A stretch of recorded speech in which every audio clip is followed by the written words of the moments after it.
আসসালামু আলাইকুম রহমতুল্লাহ। প্রিয় দর্শক, কেমন আছেন? আশা করি ভালো আছেন। প্রিয় দর্শক, শিক্ষা প্রতিষ্ঠানের ছুটি আরও বাড়তে পারে। সারা দেশে চলমান দাবদাহের কারণে শিক্ষা প্রতিষ্ঠান ছুটি আরও বাড়তে পারে বলে জানিয়েছেন স্বাস্থ্যমন্ত্রী ডাক্তার সামন্তলাল সেন।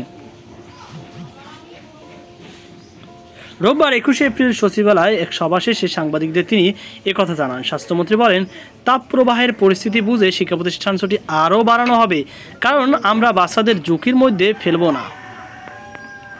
সেই সঙ্গে বাচ্চা ও বয়স্কদের প্রয়োজন ছাড়া বাসার বাইরে না যাওয়ার পরামর্শ দেন ডাক্তার সামন্তলাল সেন। এছাড়া হাসপাতালগুলোর প্রতিকূল পরিস্থিতির জন্য প্রস্তুত রাখতে বলা হয়েছে বলে জানান মন্ত্রী। উল্লেখ্য, রমজানে ঈদ ও বৈশাখের টানা 26 দিনের ছুটি কাটিয়ে রোববার শিক্ষা প্রতিষ্ঠান খুলে দেওয়ার কথা ছিল।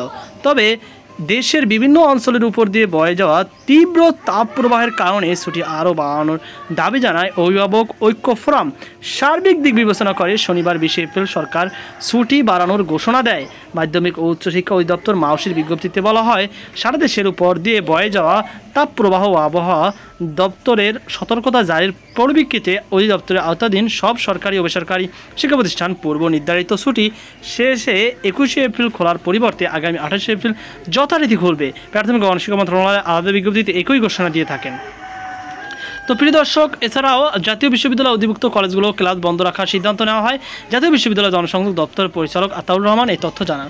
তো এই ছিল আমাদের সর্বশেষ আপডেট তথ্য। এই ভিডিও সংক্রান্ত আপনার কোনো মতামত থেকে থাকলে অবশ্যই কমেন্ট জানাবেন। সকল ভালো থাকুন। আজকে পর্যন্ত, আল্লাহ হাফেজ।